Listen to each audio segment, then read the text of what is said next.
ما شاء الله كان وما لم يشاء لم يكن لا حول ولا قوة إلا بالله أعلم أن الله على كل شيء قدير وأن الله على كل شيء عليم اللهم إني أعوذ بك من شر نفسي وشر الدابة أعوذ بك من شرها إنه على صراط مستقيم يا حي يا قيوم برحمتك أستغيث ومن عذابك أستغيث أسألك شأني كله ولا تكلني إلى نفسي ولا تعني بفضلك وتضعي اللهم إني أعوذ بك من الهم والحزن وأعوذ بك من العجز والكسل وأعوذ بك من الجبن والذل وأعوذ بك من غلبة وقهر الرجال اللهم إني أسألك العافية في الدنيا والآخرة اللهم إني أسألك الأمن والعافية والمعافاة في الدين والدنيا والآخرة اللهم اسر عوراتي آمين وآمين اللهم اغفرني من بين يدي ومن خلفي ومن يميني ومن شمالي ومن فوقي وأعوذ بك من يدل من تحتي اللهم أنت أملكتني وأنت تهديني وأنت تلحقني وأنت تسقيني وأنت تكفيني وأنت تغنيني وأنت على كل شيء قدير أشفعنا على فكرة الإسلام وعلى أهل الإخلاص وعلى دين نبينا محمد صلى الله عليه وآله وسلم وعلى ملة أبينا إبراهيم حنيفا مسلما وما كان من المشركين اللهم بك أسلمنا وبك نحيا وبك نموت وعليك نتوكل واليك النشور اشفعنا واشفعت اليك والحمد لله رب العالمين اللهم اني اسالك خير هذا اليوم وسره ونصره ونصره وبركه الله اللهم اني اسالك خير هذا اليوم وخير ما فيه وخير ما قبله وخير ما بعده واعوذ بك من شر هذا اليوم وشر ما فيه وشر ما قبله وشر ما بعده اللهم ما اشرك بك خلقك فمنك وحدك لا شريك لك فلك الحمد ولك الشكر على ذلك سبحان الله وبحمده عدد خلقه وعدد أشياء سبحان الله وبحمده عدد خلقه وعدد أشياء سبحان الله وبحمده عدد خلقه وعدد أشياء كلماته سبحان الله العظيم وبحمده عدد خلقه وعدد أشياء سبحان الله العظيم وبحمده عدد خلقه وعدد أشياء سبحان الله العظيم وبحمده عدد خلقه وعدد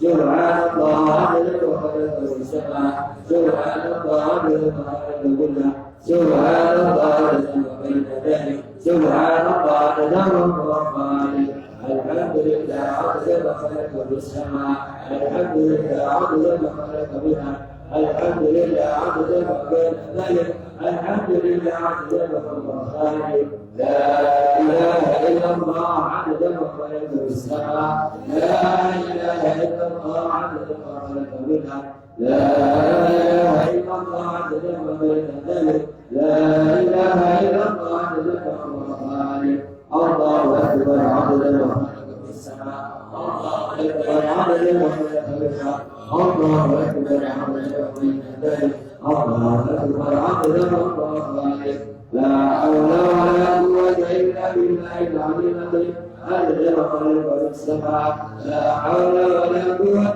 إلا بالله العلي العظيم عدد خلقه السماء لا حول ولا قوة إلا بالله العلي العظيم عدد خلقه السماء لا حول ولا قوة إلا بالله العلي العظيم عدد خلقه لا إله إلا الله وحده لا شريك له له الملك وله الحمد يحيي وهو على كل شيء قدير عدد كل الله لا اله الا الله لا شريك له له الملك وله الحمد يحيي وهو على كل شيء قدير عدد كل الله لا اله الا الله لا شريك له له الملك وله الحمد يحيي وهو على كل شيء قدير عدد كل الله لا اله الا الله لا شريك له له الملك وله الحمد يحيي ويميت وهو على كل شيء قدير عدد كل ذرة في كل لحظة أبدا عدد غيري رد نفسي أنت أشير وإن كلماتي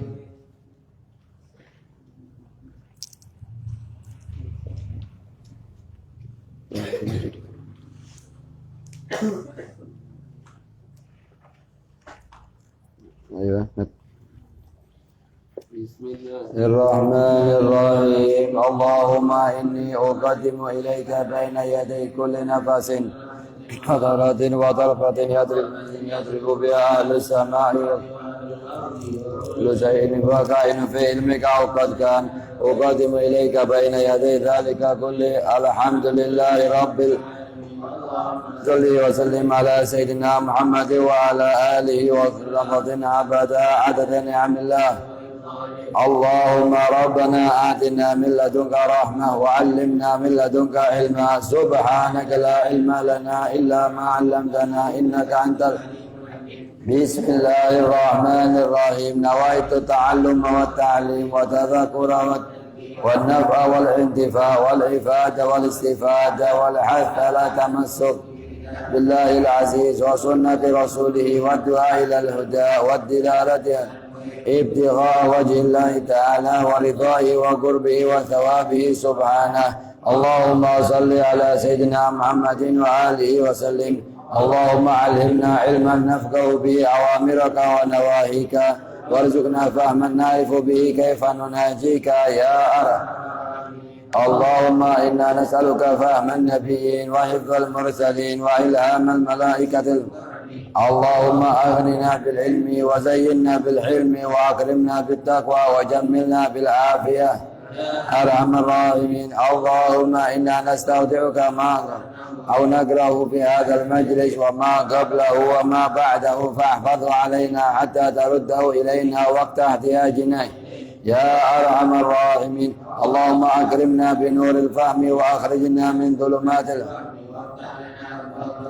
وانشر علينا حكمتك يا أرحم الراحمين. اللهم ربك لنا إلا ما علمتنا إنك أنت العليم. وصلى الله على سيدنا محمد وعلى آله وصحبه وسلم. اللهم يا من مقاليد الأمور كلها بيده وإليه يرجع الأمر كله. يا فتاح يا عليم افتح علينا فتحا قريبا. صلى الله على سيدنا محمد وعلى آله وصحبه وسلم.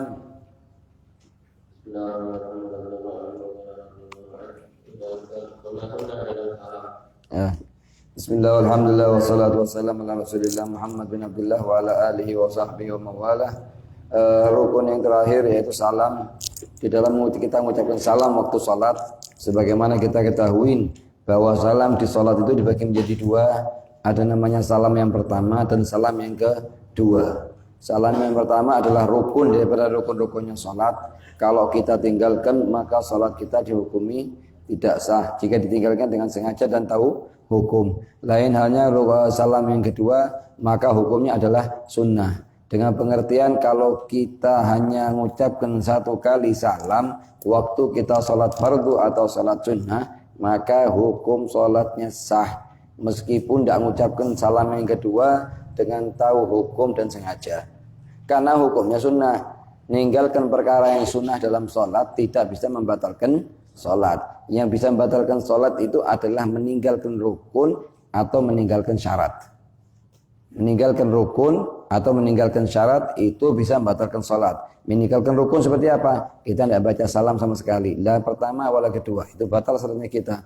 Atau kita meninggalkan syarat, contohnya kita tidak ngadep kiblat, batal salatnya kita. Atau kita buka auratnya kita dalam salat, maka batal. Jadi kalau ditanya dengan perihal apa salat itu bisa batal, jawabannya dengan perihal meninggalkan syarat atau rukun.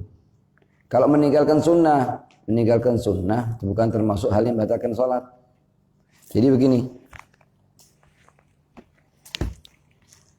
amalan salat itu kan ada tiga. Ada yang dikatakan syarat salat. Yang kedua namanya rukun. Yang ketiga namanya sunnah. Nah, syarat salat ini meskipun syarat sah atau syarat yang kedua namanya syarat wajib. Syaratnya sholat dibagi dua. Syarat wajibnya sholat, syarat sahnya sholat. Apa bedanya? Kalau terpenuhi syarat wajibnya sholat, artinya orang itu wajib sholat. Kalau syarat sah, artinya syarat-syarat yang harus dipenuhi. Kalau sudah terpenuhi, maka sholatnya dihukumi sah.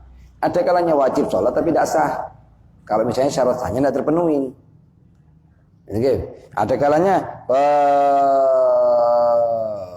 terpenuhi dua-duanya. Syarat wajibnya telah terpenuhi, maka syarat sahnya telah terpenuhi, baik itu baru dikategorikan hukum salatnya tah. Lah kalau misalnya ditinggalkan ini syarat, kalau ditinggalkan syarat ini maka menjadi salatnya jadi tidak sah. Kalau rukun ditinggalkan dengan sengaja dan tahu hukum tidak sah juga. Kalau sunnah ditinggalkan dengan sengaja dan tahu hukum tetap sah. Tetap apa? Sah. Ini bedanya. Cuman apakah sujud sahwi atau tidak? Lihat jenis sunnahnya. Kalau sunnah ab'ad, maka sunnah sujud sahwi. Kalau sunnah hayat, maka tidak sunnah sujud sahwi. Bahkan tidak boleh sujud sahwi. Bahkan tidak boleh sujud sahwi. Jadi kita pahami sekarang, sholat itu dibagi menjadi apa? Ada namanya syaratnya sholat, ada namanya rukunnya sholat, ada namanya sunnahnya sholat. Nah, syaratnya sholat ini kalau ditinggalkan, hukum sholatnya kita tidak sah. Misalnya apa? Misalnya sholat dan menghadap kiblat. Kan termasuk syarat sahnya sholat menghadap kiblat.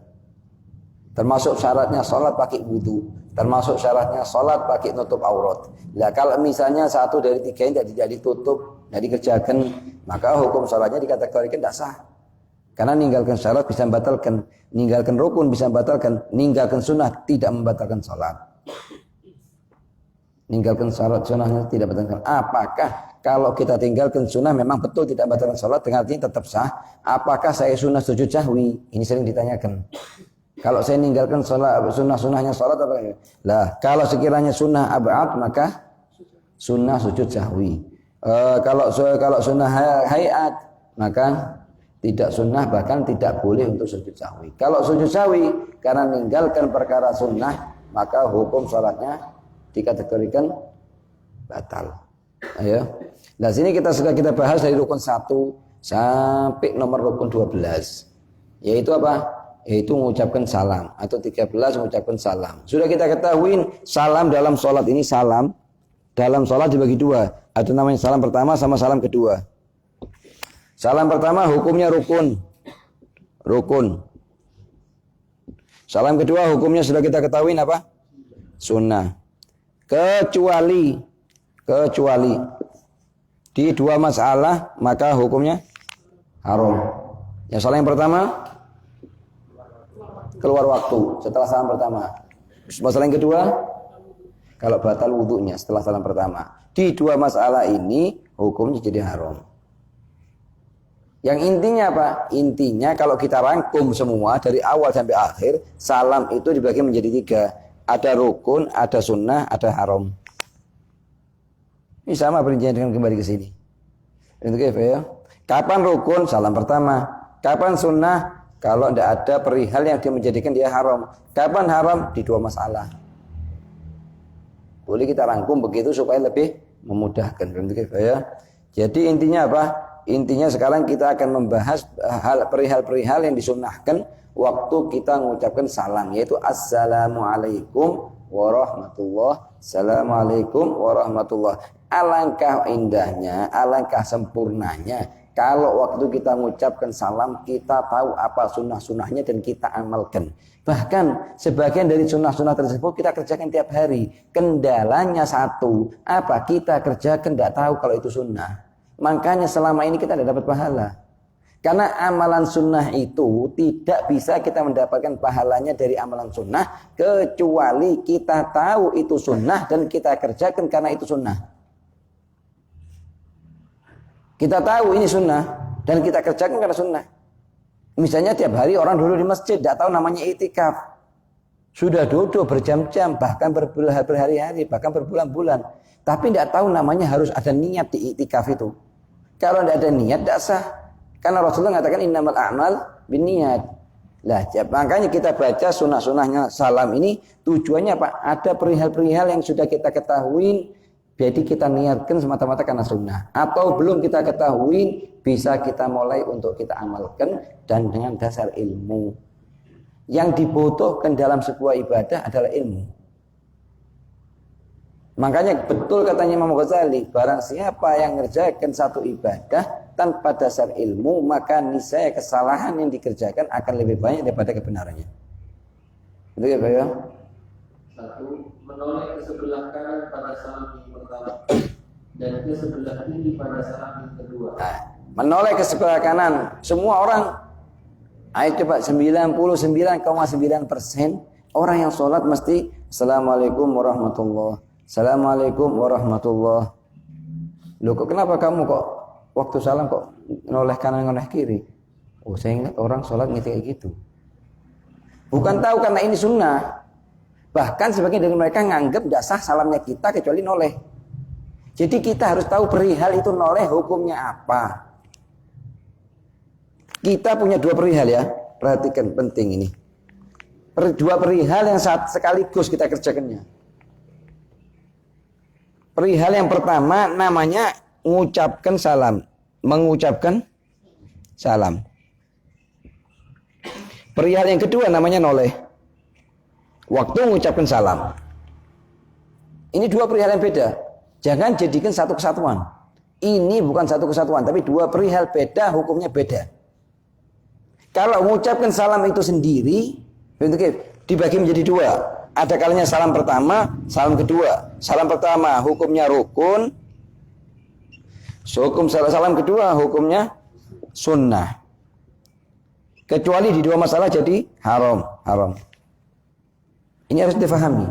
Dua masalah, bukan satu masalah. Jadi satu kesatuan, dua masalah. Masalah yang pertama mengucapkan salam itu sendiri. Masalah yang kedua noleh. Kalau noleh ini dibagi menjadi dua.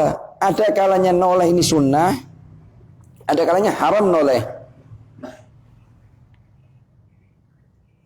Iya perihal aslinya sunnah, cuma bisa berubah jadi haram. Lah sekarang kalau kita bahas, kita ketahuin bahwa masalah salam, masalah noleh, masalah salam dua perihal, bukan satu perihal. Baik.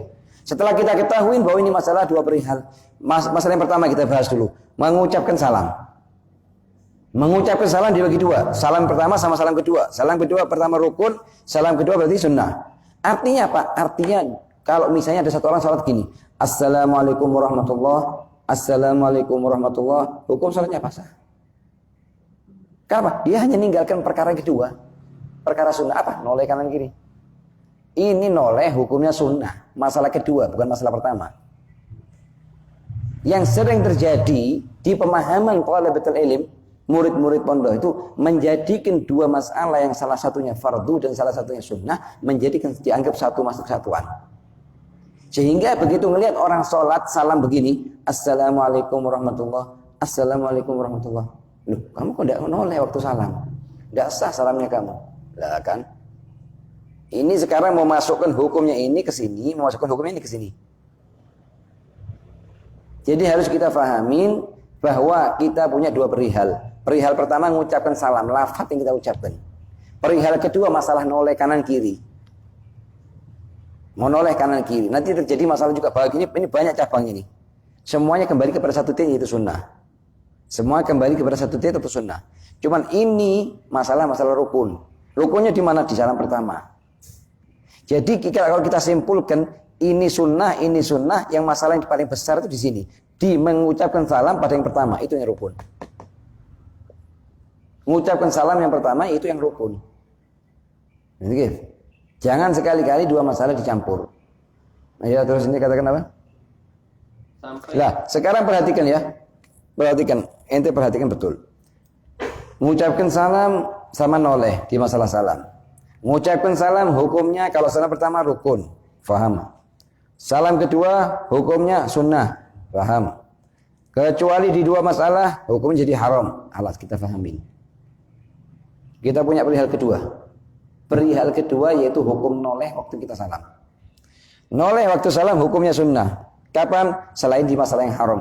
Kapan masalah haram itu? Kalau seorang sholat dalam keadaan berbaring. Sholatnya orang yang dalam keadaan berbaring itu maka wajah dan kaki menjadi sebagai gantinya posisi dada. Karena kita waktu sholat dalam keadaan berdiri atau duduk atau muttaji itu kita menghadap kiblat dengan apa? Dada yang terhitung kan. Yang terhitung itu dada. Waktu kita sholat subuh barusan, kita ngadep kiblat dengan apa? Dengan dada kita. Kalaupun orang misalnya kayak kiblat begini, terus saya mau sholat begini, wajahnya saya ke sana, dada ke sana. Yang terhitung apa? Yang terhitung dada. Yang terhitung adalah dada. Lah, begitu satu orang karena dia tidak bisa berdiri, tidak bisa duduk, tidur berbaring dia sholatnya. Maka wajib ngadep kiblat dengan wajahnya dan kedua kakinya akhmusoi qadamai. Dalam masalah ini, wajah dan kedua kakinya dia akan menjadi kedudukannya dada. Begitu menjadi kedudukannya dada, waktu dia mengucapkan salam, haram dia mengucapkan salam dengan cara menoleh. Ngerjakan menoleh ini katanya sunnah, berubah jadi haram. Sebab kalau dia mengatakan assalamualaikum warahmatullah, dia keluar dari dadanya kita. Sama kalau kita misalnya orang yang salat kadang berdiri, waktu kita mengucapkan salam begini, assalamualaikum warahmatullah. Batal salatnya kita. Kenapa? Karena posisi dada dia tidak menghadap kiblat. Yang kalimat nolehnya wajah. Karena iltifat, perhatikan, noleh itu dalam sholat dibagi 3. Iltifat dalam sholat dibagi menjadi 3. Ada namanya iltifat bil wajhi, dengan wajah. Ada namanya iltifat bis sadri, dengan dada.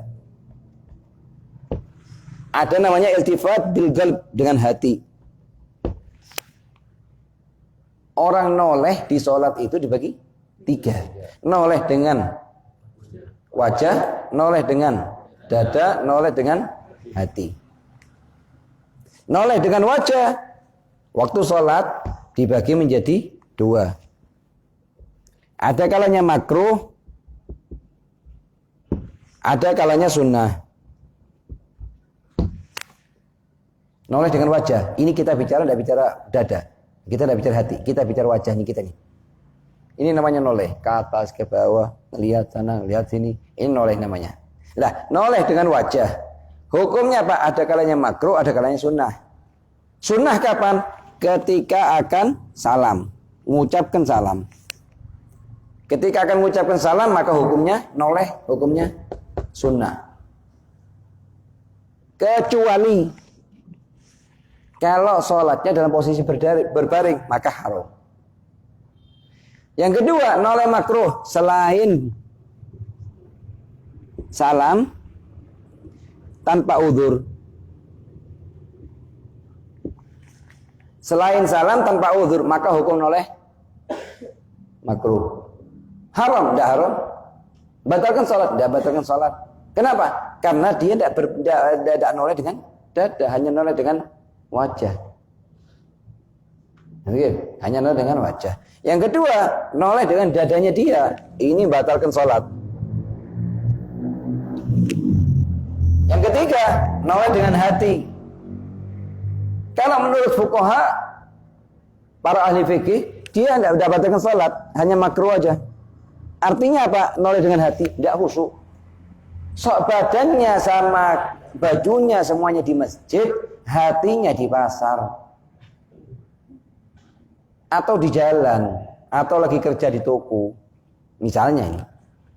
Nah ini hukumnya apa? Menurut fuqaha selama inti sudah sholat dengan rukun-rukunnya dan syarat-syaratnya, maka sholatnya inti sah. Tapi menurut ahli tahqiq, ahli tasawuf, itu hukumnya termasuk satu kekurangan besar. Itu nanti sholatnya udah jadi tanhanil fahsya nanti kalau gitu caranya. Banyak orang yang sholat tapi masih ngerjakan perihal-perihal yang haram atau yang makruh. Oke. Jadi kita ketahui bahwa noleh itu hukumnya dibagi menjadi berapa? 3. Wajah, dada, hati. Lah kalau bisa ditulis dulu ahsan. Anak khawatir besok pagi lupa. Oke, perincian di atasnya perincian terus besok pagi lupa. Al ilmu bil kitabain. Ayo. Yang intinya apa? Intinya kita punya 2 perihal yang penting. Pertama yaitu masalah apa? 2 masalah yang penting yaitu mengucapkan salam sama masalah noleh ketika salam. Kalau masalah mengucapkan salam dibagi 2. Untuk mengucapkan salam yang pertama hukumnya rukun, mengucapkan salam yang kedua hukumnya sunnah, kecuali 2 masalah hukumnya haram. Ini harus dihafalkan. 1 aja inti faedah yang dihafalkan, yang ditulis, terus besok pagi 1 lagi, besok pagi 1 lagi, 30 hari 30 faedah. 2 bulan insya Allah termasuk ulama itu sudah. Tapi kalau kita masih dengar faedah terus kita lupa, itu musibah. Selesai kitab lupa. Pernah ada taklim, ya pernah inget-inget gitu loh maksudnya. Lah yang paling penting apa? Yang paling penting kita harus punya marja. Artinya punya rujukan waktu kita bicara. Dari kitab apa kita bicara. Itu ya.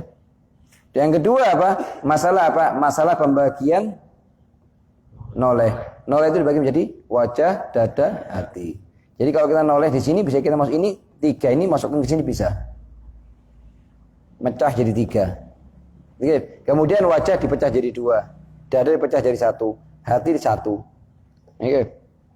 Jadi kalau misalnya mau kepingin ringkes ya, kalau gini kayaknya udah paham sudah ini.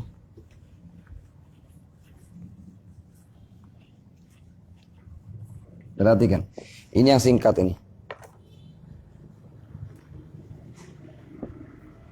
2 masalah penting yaitu pertama mengucapkan salam. Yang kedua masalah ya. Mengucapkan salam ini dibagi menjadi 2. Salam pertama, salam kedua. Kalau salam pertama dia adalah hukumnya rukun. Salam kedua hukumnya sunnah. Kecuali di 2 masalah maka hukumnya haram.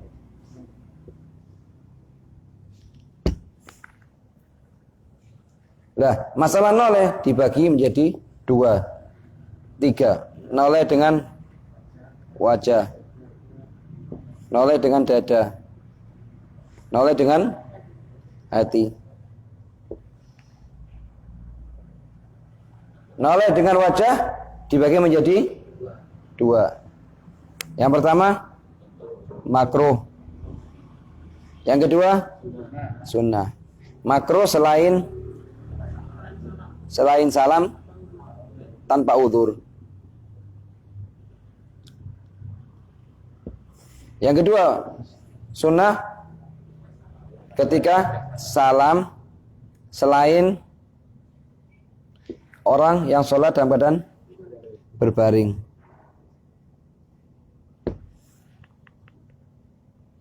Kalau berbaring haram hukumnya. Jadi apa masalahnya? Masalahnya noleh dengan wajah. Noleh. Bukan kadang kita ngambil satu hukum di sini masuk sini nanti. Atau sini masuk ke sini. Kalau kita tidak tulis. Kalau kita tulis seminggu lagi meskipun lupa bisa kita kembali lagi. Yang kedua, salam dengan dada.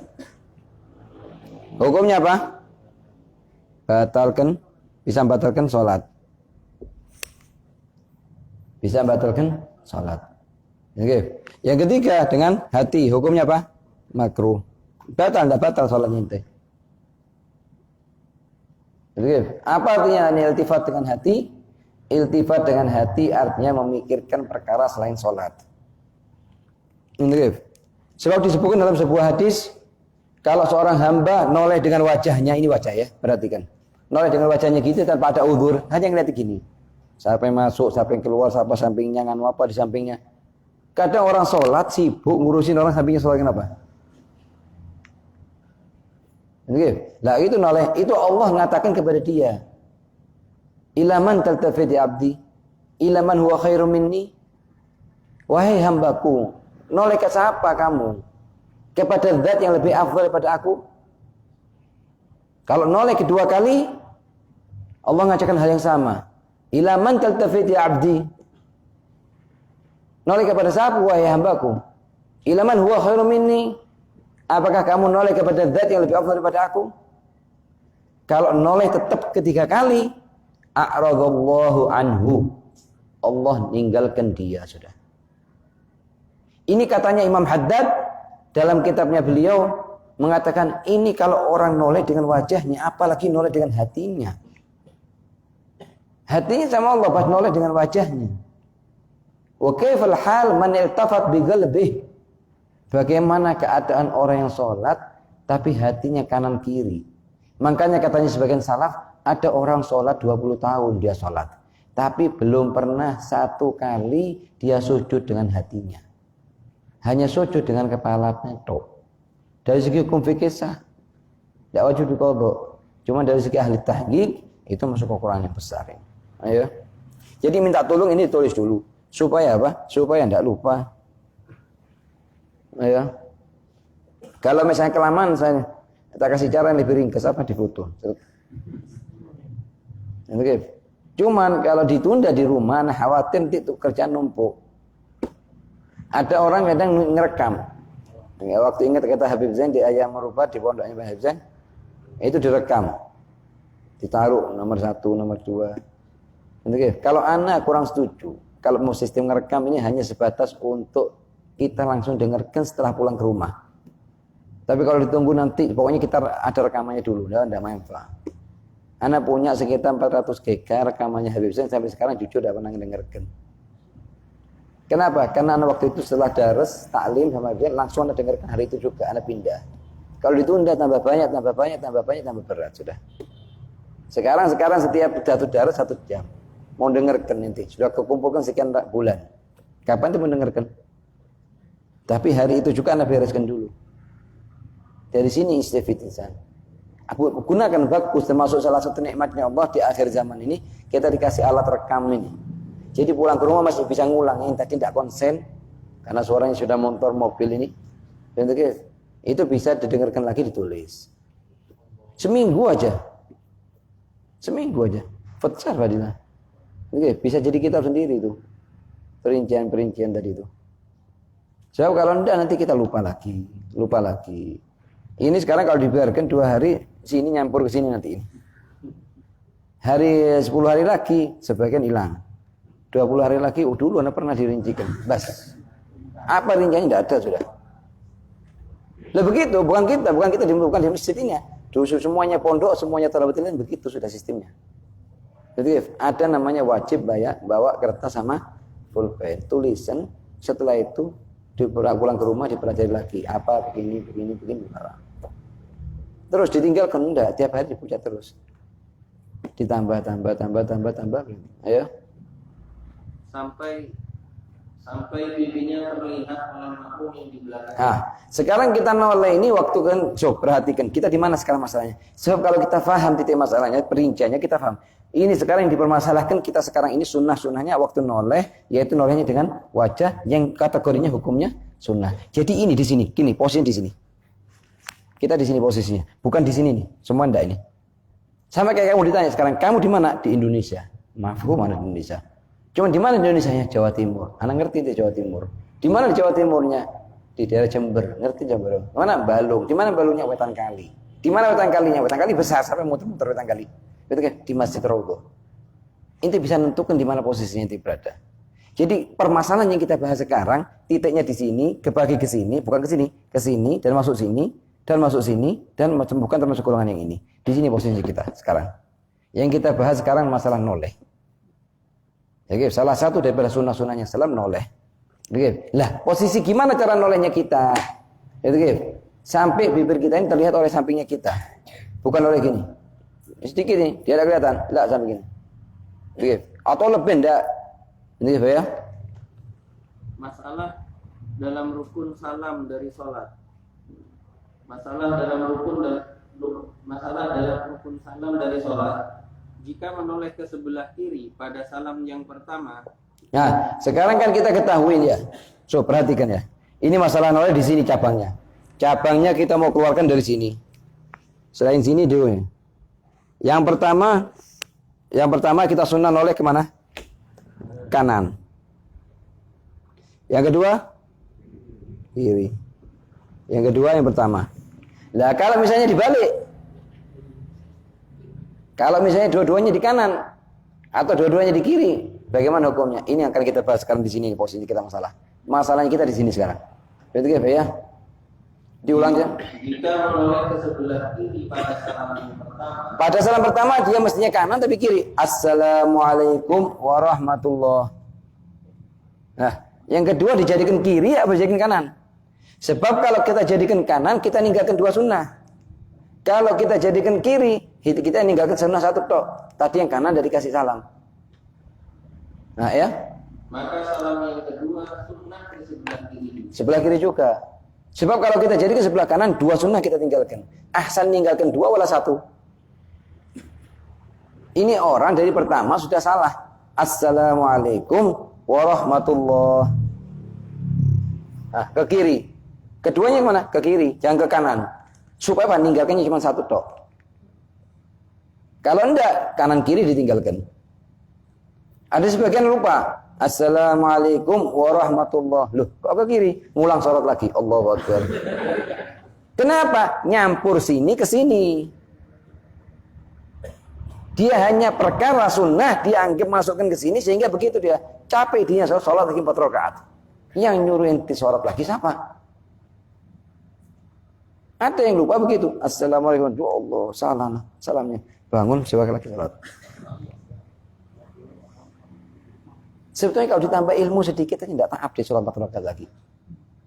Ayo. Jika hanya akan salam 1 kali saja, maka yang lebih utama. Ana sekarang kan kita ketahui tadi noleh dengan wajah, hukumnya sunnah. Salam pertama ke kanan, salam ke kiri. Katanya dia, ana tidak mau salam, tidak mau noleh kanan, tidak mau noleh kiri. Salah satu bos, ya kanan atau kiri. Oh kalau gitu jangan jadikan kanan, jangan jadikan kiri. Apa? Jadikan depannya itu aja. Assalamualaikum warahmatullahi wabarakatuh. Ayo. Diulang coba apa? Jika hanya akan salam 1 kali saja. Ya, dia bukan mau salam 2 kali. Kalau salam 2 kali, pertama kanan, kedua kiri. Ana enggak, ana mau pakai ukuran yang fardu aja. Salam pertama hukumnya apa? Rukun. Ana mau pakai yang rukun. Yang sunnah enggak mau ana pakai. Enggak masalah. Terus ana jadikan kanan apa kiri? Jangan jadikan kanan atau kiri. Ayo. Maka yang lebih utama adalah menghadap ke arah arah kiblat. kiblat sudah. Kalau ente mau cuma salam 1 kali di sholat zuhur nanti, jangan jadikan kanan atau jadikan kiri. Karena cuma salam 1 kali. Jadikan ngadep kiblat aja. Assalamualaikum warahmatullahi wabarakatuh. Mana yang kedua? Yang kedua dia tidak mau mengerjakan. Gimana hukumnya? Tidak masalah, sunnah. Nanti apa ya? Jika telah salam yang kedua, kemudian ragu apakah telah salam yang pertama.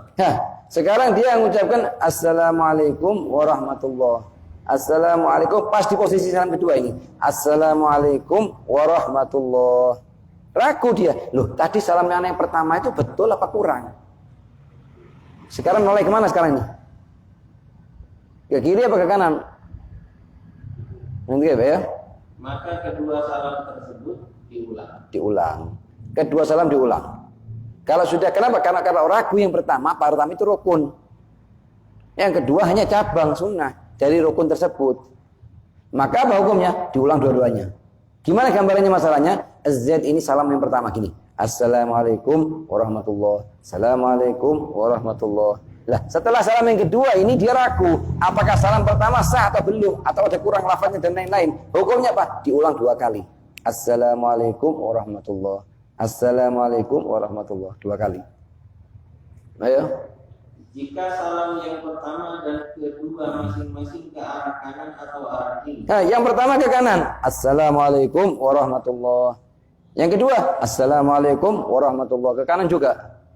Atau keduanya ke kiri. Dua-duanya ke kiri. Yang pertama ke kiri, kedua ke kiri. Apa hukumnya ya?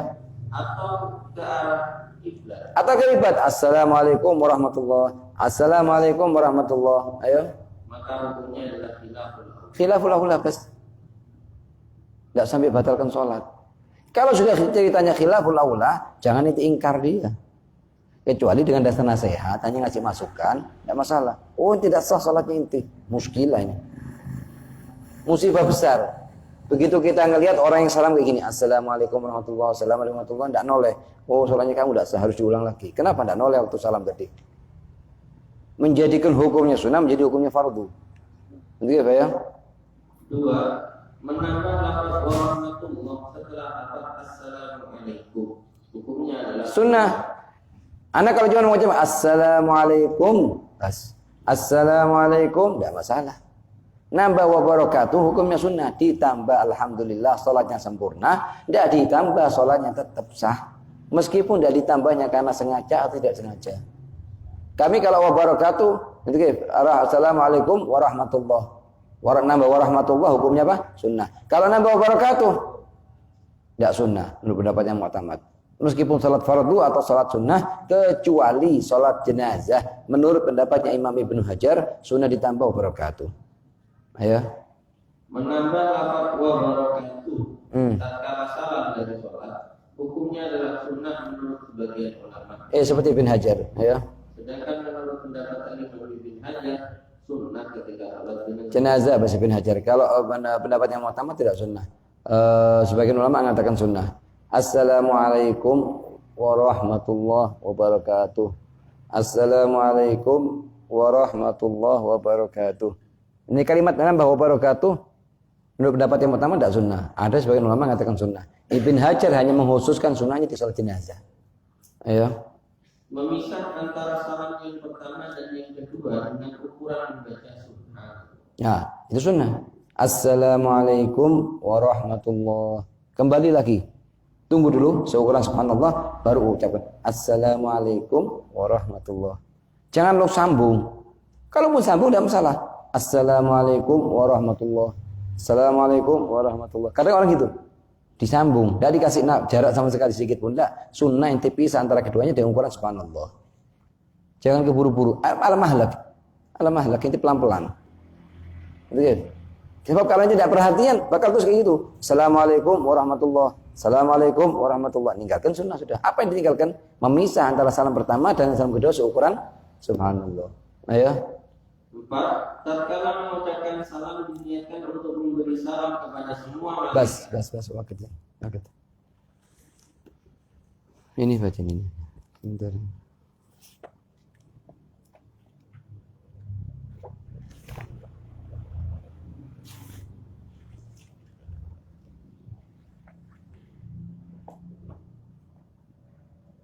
Ya.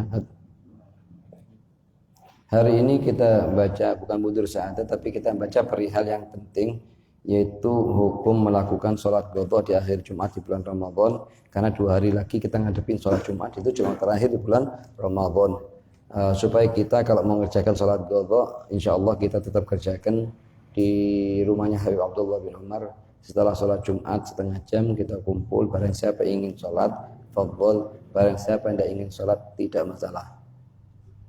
Ya, jadi sebelum kita sholat kita supaya tahu apa perincian hukumnya, bagaimana perincian masalahnya. Setelah itu kita ngerjakan dengan dasar ilmu, bukan kita ngerjakan karena ikut-ikutan, enggak. Kita tidak menganjurkan untuk para jamaah di sini ngerjakan apapun dengan dasar ikut-ikutan, tidak, tapi ngerjakan dengan dasar ilmu. Ayo. Jadi amalannya salaf di Hadramut itu, begitu juga di sebagian tempat di Haramain Syarifain mereka mengerjakan sholat qadha di akhir Jumat di Ramadan. Apa artinya? Jumat di Ramadan kan ada 4 kan? Di Jumat terakhir mereka kumpul sholat qadha zuhur, kemudian asar, kemudian maghrib, kemudian isya, kemudian subuh. Diulang di qadha. Nah, kapan dikerjakannya oleh mereka? Dikerjakannya setelah sholat Jumat, di akhir Jumat Ramadan. Setelah sholat Jumat mereka semua kumpul di masjidnya Syekh Abu Bakar bin Salim di kota Inat. Bahkan seluruh ulama, seluruh orang awam, seluruh talabatul ilm, bahkan dari Sewon dan semuanya, mereka semua datang ke kota Inat yang jaraknya sekitar 15 kilo atau 17 kilo untuk kumpul di masjidnya Syekh Abu Bakar bin Salim, sholat bersama para ulama di kota Masjid Syekh Abu Bakar bin Salim, sholat qadha 5 waktu. Oke, lah sekarang apa maksud tujuan sholat qadha ini? Siapa yang pertama kali buat? Mana dalilnya? Apa tujuannya? Apa hikmahnya? Dan bagaimana respon para fuqaha di kitab-kitab mereka atas sholat ini? Supaya kita ngerjakan dengan dasar ilmu. Ayo. Anjuran untuk qadha salat lima waktu di bulan Ramadan. Dianjurkan bagi kaum muslimin dan muslimah untuk qadha salat lima waktu zuhur, asar, maghrib, isya, subuh. Ya, dimulai dengan sholat zuhur, kemudian asar, kemudian isya, kemudian maghrib, kemudian isya, kemudian subuh. Ayo. Dianjurkan. Kenapa dianjurkan? Karena kita harus paham. Selama setahun penuh ini kadang kita tidak bisa dikatakan 100% semua sholatnya kita telah memenuhi rukun-rukunnya atau syarat-syaratnya dengan yakin. Ada kalanya kita lupa. Baju kita pakai najis, kita tidak tahu. Ada kalanya kita lupa waktu itu, ada Fatihahnya yang tidak lengkap waktu itu dan lain-lain. Misalnya ini tasyahudnya kurang lengkap atau tasdidnya dalam tasyahud belum dibaca betul. Itu kan menyebabkan tidak sah semuanya sholat. Tapi kita ada secara zahir kita tidak tahu. Nah ini untuk menjaga kekurangan-kekurangan tersebut diadakan namanya sholat qadha di hari Jumat terakhir di bulan Ramadan. Ayo. Ada saudara berkata laksanakan qadha sholat 5 waktu pada hari Jumat terakhir di bulan Ramadan. Sebagaimana telah dilakukan oleh Syekh Al-Qutb, hanya Imam Sunan Abu Bakar bin Salim. Ya, pertama kali yang membuat di Hadramut adalah Syekh Abu Bakar bin Salim Fakhrul Wujud. Beliau lahir tahun 919 Hijri dan meninggal tahun 992. Beliau adalah arif billah yang gabung dalam diri beliau ilmu zahir sama ilmu batin. Selama 40 tahun sholat subuh dengan wudunya Isya. Selama 40 tahun beliau datang dari kampungnya beliau kota Lisik datang ke kota Tarim yang jaraknya 15 kilo guna untuk mujahadah. Apa mujahadah yang beliau kerjakan? Bersihkan kamar mandinya masjid-masjid tersebut, kemudian sholat 2 rakaat. Pindah ke masjid kedua, begitu juga. Pindah ke masjid ketiga. Ada berapa masjid? 360 masjid. Per masjidnya sholat 2 rakaat setelah dibersihkan air di kamar mandi baru. Itu dalam berapa hari? Dalam 1 malam. Per malamnya begitu. Loh kok cukup? Kita jangan pakai akal pikiran dikiaskan dengan kita, jangan. Tapi ada namanya barakatul waqt yang Allah kasih kepada hamba-hamba yang diinginkan. Setelah itu beliau pulang ke kotanya Lisik lagi di malam itu sendiri, di malam yang sama dan sholat 1000 rakaat. Setelah mengerjakan hal tersebut, itu selama 20 tahun lebih beliau tidak pernah nyendekan badan begini. Kalau duduk sama tamu-tamunya duduk seperti tasyahud terakhir. Tidak pernah duduk tawarruk, duduk tarabuk seperti kita. Mujahadah azimah ini. Jadi beliau gabung antara ilmu zahir sama ilmu batin. Setelah jadi sama kayak mujahadahnya Syekh Abdul Jailani sering kita dengar, mujahadahnya Sayyidi Ahmad Rifai, mujahadahnya fulan. Yang intinya mereka tidak sampai ke makom tersebut kecuali setelah habis mati. Hawa nafsu itu mati. Jadi yang dia ikutin adalah kebenaran. Kalau kita tidak, selama hawa nafsunya hidup, manapun yang menguntungkan kita itu yang kita ikutin. Tapi bukan mana yang benar yang kita ikuti, tapi seluruh yang menguntungkan hawa nafsunya kita itu yang kita ikuti. Abidun nafs. Budaknya apa? Hawa nafsu. Nasallallahu alaihi wasallam. Ayo. Kalau salat 5 waktu ini telah dilaksanakan oleh sebagian besar para salaf saleh yang mempunyai ilmu yang sangat luas dan ketakwaan hati serta rasa takut kepada Allah Subhanahu wa taala yang sangat tinggi. Mereka adalah golongan yang senantiasa mengikuti sunnah. Nah, sekarang kita lihat dari mulai zamannya Syekh Abu Bakar bin Salim sampai sekarang itu sekitar 500 tahun lebih. Itu tidak ada satupun dari ulama di Hadramut dan selain Hadramut Haramain itu juga itu yang ngerjakan itu mereka yang sholatnya tidak pernah ketinggalan qobliyah sama ba'diyah, bahkan tidak pernah ketinggalan dari siwak. Setelah hari Jumat terakhir di bulan Ramadan masih khawatir ada sholatnya yang tidak sah. Bukan artinya sholatnya acak-acakan setahun untuk mau diqadha dengan Jumat di bulan Ramadan. Itu satupun dari ulama, bahkan Syekh Abu Bakar bin Salim sendiri termasuk orang yang pertama yang mengingkari. Ayo. Dalam melaksanakan qadha sholat 5 waktu di hari Jumat terakhir di bulan Ramadan, yaitu dimulai dari sholat zuhur terlebih dahulu. Kemudian asal Kita niat usolli fardhu dhuhri 4 rakaat mustaqbilal qiblah aqdhaan. Makmuman kalau kita makmum lillahi taala. Boleh kita sholat masing-masing di rumahnya masing-masing boleh. Boleh kita berjamaah boleh. Bahkan lebih utama kalau berjamaah. Karena berjamaah di sholat fardu sangat dianjurkan baik sholat fardunya ada atau qadha. Misalnya kita ketiduran tidak sholat subuh, bangun jam 8 misalnya. Sunnah kita jangan sholat sendiri, cari orang untuk sholat sama kita. Jangan sholat munfarid. Ayo. Ma'asar maghrib isya dan tahiyat dan subuh. Iya. Dua sholat 5 waktu ini dianjurkan dilaksanakan secara berjamaah dan boleh juga dilaksanakan secara Munfarid. Ayo. Tujuan dianjurkannya untuk menggodok sholat 5 waktu. Sekarang tujuannya apa kita dianjurkan untuk sholat qadha 5 waktu di hari Jumat terakhir di bulan Ramadan? Ya, pertama. Yang pertama untuk berhati-hati atas sholat yang mungkin Kita untuk jaga, mungkin ada selama setahun dari sholat kita yang tidak betul. Kita tidak tahu. Secara zahir kita tidak diambil hukum. Karena kita merasa waktu itu pas semua syarat-syaratnya, rukun-rukunnya. Ya. Ya, untuk jaga-jaga mungkin ada sholat yang kurang terpenuhi syarat-syaratnya, maka kita adakan sholat Jumat di akhir Jumat di bulan Ramadan. Ya. Atau karena tidak khusyuk, kurang khusyuk waktu itu sholatnya. Sekarang mana di antara kita yang bisa mengatakan saya sholat setahun penuh, tidak pernah lupa, tidak pernah tidak khusyuk, full dari mulai awal sholat sampai akhir sholat saya selalu khusyuk. Mana yang bisa mengatakan? Tunjukkan zaman sekarang. Kalau kita khusyuknya kita itu 30-40% per sholat itu jauh untung zaman sekarang. Kadang itu kita mulai Allahu Akbar sudah langsung datang, mau ke sini, mau ke situ, mau ini, mau ke situ, mau ngomong sama fulan, mau bicara begini, mau keluar, mau masuk, mau naik. Begitu assalamualaikum, tidak ada semuanya. Ya kayak gitu terus dari hidupnya kita. Ya gitu tiap hari. Zuhur, asar, maghrib, isya, subuh. Makanya apa? Makanya apapun dikatakan oleh hawa nafsu kita ikutin. Sami'na wa ata'na ya nafsu. Ya hawa nafsu, ana sami'na wa ata'na. Grup manapun yang ngajak kita untuk ikut pakai hawa nafsu kita ikutin. Sami'na wa ata'na. Kenapa? Karena sudah tidak ada ruhnya sholat. Ruhnya sholat sudah tidak ada. Kita harus ada perubahan ini, harus ada perubahan di sholatnya kita. Sehingga itu sholat betul-betul tanha 'anil fahsya' wal munkar. Contoh ya. Yang kedua, untuk melakukan ibadah sholat. Untuk melakukan ibadah sholat, karena sholat termasuk perintah syariat yang sangat agung. Awwalu ma yuhasabul 'abd yaumul qiyamah, amalan pertama akan dihisab apa? Sholat. Kalau sudah lihat sholatnya sempurna, itu seluruh amalannya dikabulkan sama Allah. Kalau sudah kelihatan sholatannya acak-acakan, itu seluruh amalannya ditolak sama Allah. Ayo. Karena ibadah sholat merupakan tiangnya agama Islam. Ayo. Allah SWT berfirman, Wa'mur ahlaka bis shalah. Ayo. La nas'aluka rizqa. Wa'la ulang ayatnya. Wa'mur ahlaka bis salati Wastabir 'alaiha. Aduh, ayo. La nas'aluka rizqa, nahnu narzuquka wal 'aqibatu lit-taqwa. Apa artinya?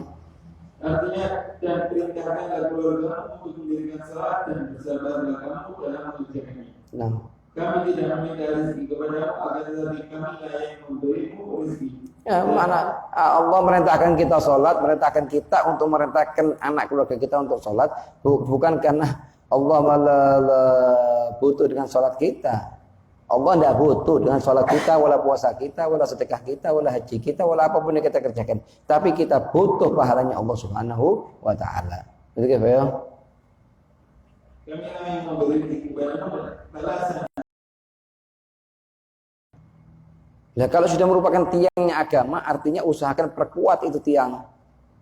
Kalaupun di antara anjuran untuk memperkuat tiang tersebut, yaitu mengadakan salat qadha di akhir Jumat di bulan Ramadan. Ayo. Yang ketiga, para fuqaha ahli ilmu fikih menjelaskan bahwa tidak wajib bagi seorang muslim dan muslimah untuk membawa salat yang telah ditinggalkannya. Keluar hari detik keluar dari perut ibu sampai namanya sin mumayyiz. Sampai apa? Mumayyiz. Umur berapa? 7 tahun. Bisa makan, minum sendiri, makan sendiri. Namanya mumayyiz. Dari mumayyiz sampai dia balik. Ini namanya mumayyiz nih. Ini qabla tamyiz. Ini qabla tamyiz. Ini ba'da tamyiz. Nah, dari mulai balik sampai masuk kuburannya dia. Ini namanya balik. Nah, kalau sudah balik, ini hukumnya wajib sholat, bukan sunnah. Sini sama sini. Ini sunnah untuk diqadha. Ini sunnah untuk diqadha. Supaya apa? Supaya kita terhitung orang yang sudah sholat, termasuk orang yang sholat, dari mulai kita keluar dari perut ibu sampai kita masuk usia balik. Kalau sudah balik memang wajib kita sholat aslan. Hukumnya apa? Sunnah, tidak wajib. Itu ada nasnya. Di kitab Ushul Karim disebutkan nasnya. Mungkin di sini disebutkan, ayo. Dan bagi seorang muslim dan muslimah untuk mengqadha salat yang telah ditinggalkannya dan kemudian hari sampai sebelum balik. Sampai sebelum balik ya. Hal ini dikarenakan dirinya belum terhitung mukallaf, balik dan barakat. Iya, tidak wajib untuk ngodok di sini dari sini. Karena memang belum mukallaf. Belum mukallaf, ayo. Akan tetapi sunnah bagi mereka untuk mengqadha salat yang telah ditinggalkannya. Nah. Agar seluruh umurnya dilalui dalam keadaan beriman kepada Allah Subhanahu. Nah. Dalam kitab Syarah Karim dinyatakan bahwa qada'a as-sabi. Wasabiyatun lima fatahum fi sida. Ya, fala qada, tidak wajib diqada. Lima fatah min ayyam tamyiz. Karena tidak wajib bukan mukallaf Mas Zain, ayo. Wa inna ma yusan, akan tetapi sunnah. Oke, ayo. Ma fatahu ma fihi walau qabla tamyiz ala khilafin fihi. Ala khilafan fi. Sunnah untuk diqada setelah tamyiz karena ada terjadi perbedaan antara ulama. Ada yang mengatakan sunnah, ada yang mengatakan tidak sunnah. Ala kulli hal kita bagi pendapat yang sunnah, kemudian kita kerjakan. Betul. Jangan terus ada sebagian orang ya pakai dasar ilmu untuk nambah atau mendukung kemalasannya dia. Untuk masih ada ulama yang mengatakan sunnah, tidak sunnah. Ada ulama yang mengatakan sunnah. Katakan kalau anak masih tidak mampu, tapi kalau dikatakan itu ada ulama yang mengatakan tidak sunnah. Ayo. Walladzina hum sifat-sifatnya hamba yang mukmin ala salatihim yuhafizun, jaga salatnya mereka dijaga betul. Ayo. Mereka lah orang-orang yang akan mewarisi. Mewarisi apa? Ayo. Yang akan mewarisi surga Firdaus di hari kiamat nanti. Yang menjaga salat-salatnya. Ayo. Artinya kalau orang memelihara salatnya, maka mereka itulah orang-orang yang akan mewarisi, yaitu mereka akan mewarisi Firdaus dan mereka kekal di dalamnya. Nah. Berdasarkan sabda Rasulullah SAW, katanya Rasulullah mengatakan kepada umatnya, muru auladakum bis-shalah. Perintahkan anak-anak kalian untuk salat. Kapan ya Rasulullah? Waktu mereka umur 7 tahun. Suruh ajarin. Kenapa? Tujuannya agar waktu mereka masuk usia balik sudah kebiasaan sholat. Tujuannya tidak wajib bagi mereka, cuma diperintahkan sama Rasulullah. Kalau kita meninggalkan perintahnya ini, maka dosa kita. Karena kewajibannya kita merintahkan. Rasulullah mengatakan muru auladakum bis-shalah wa hum abna'u sab'in. Mereka anak umur 7 tahun. Wadribu, pukullah mereka. Apa? Waktu mereka umur 10 tahun. Sampai diperintahkan mukul. Atas apa? Atas mereka karena mereka tidak mau sholat misalnya. Padahal umur 10 tahun misalnya belum balik, belum wajib. Cuman kalau sudah tidak dibiasakan dari sebelumnya, nanti pas usia balik, hari pertama dia mau usia balik, kayak kemarin-kemarin, malas sholat. Tapi kalau sudah dari kecil diajarin, sudah biasa, sudah dia. Sholat bagi dia sesuatu yang normal ini, umur 7 tahun, 6 tahun, 5 tahun. Itu ya? Nah, wadribuhum diperintahkan untuk mukul. Ayo. Wahum abna asyar, waktu mereka anak umur 10 tahun. Ayo. Di sini kalau kita diperintahkan untuk merintahkan anaknya kita waktu umur mereka 7 tahun, berarti ada perintahnya sunnah di sini untuk pribadi kita yang sudah balik untuk mengqadha. Itu gitu. Ayo.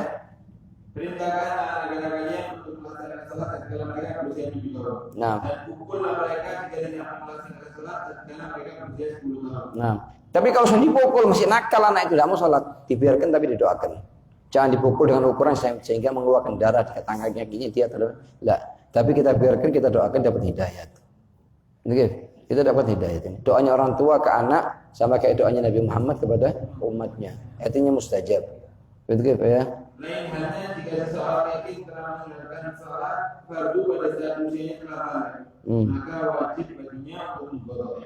Nah. Kalau meninggalkannya setelah balik wajib diqadha. Seperti kita tahu. Balik wajib diqadha. Ayo. Hikmah melaksanakan qadha salat lima waktu di hari Ramadan. Iya.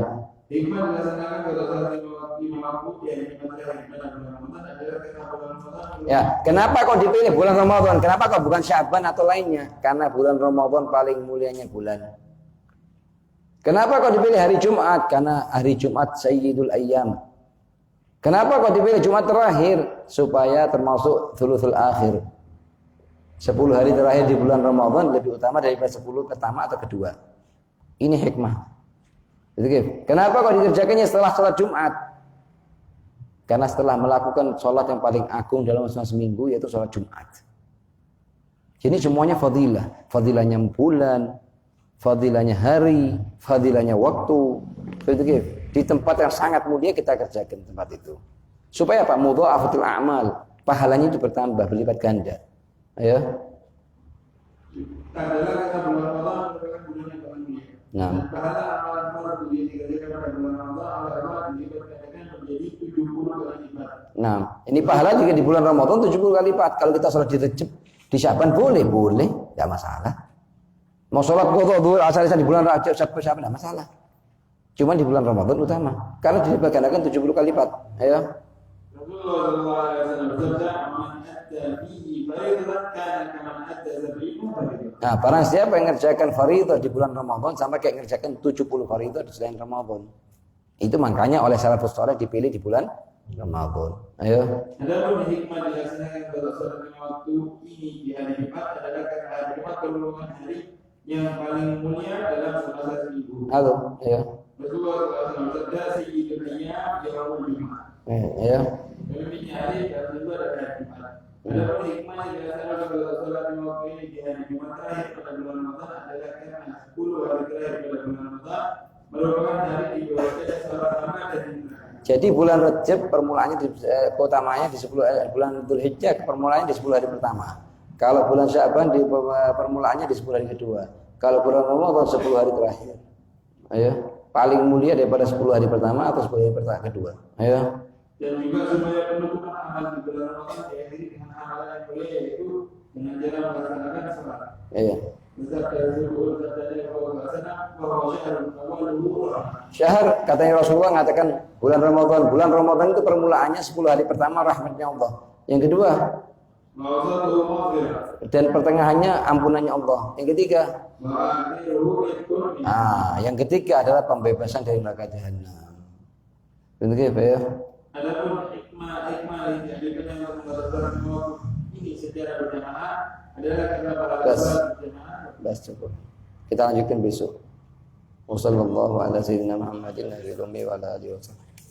Rabbana anfa'na bima 'allamtana, rabbi 'allimna alladhi yanfa'una, rabbi faqqihna wa qarabatin lana fi dinina ma'al qut'i unsa wa dhakar, rabbi wafiqna wafiqhum lima tartadi qawlan ma warzuqul kulla halalan da'ima wa akhilla haqqi ya ulama nahra bil khairi wa ربنا واصلح لنا كل الشؤون واغفر بالرضا منك العيون لنا كل الديون رسل المنون فاصل من ستر وصلاة الله تغشى المصطفى من إلى الحق دعانا لمنا بالناس الشفاء وعلى الآل الكرام الشرفاء وعلى الصحب المصابيح اللهم اهدنا بهداك واجعلنا ممن يسارع في رضاك ولا تولنا وليا ولا تجعلنا ممن خالف أمرك وعصاك وحسبنا الله ونعم الوكيل ولا حول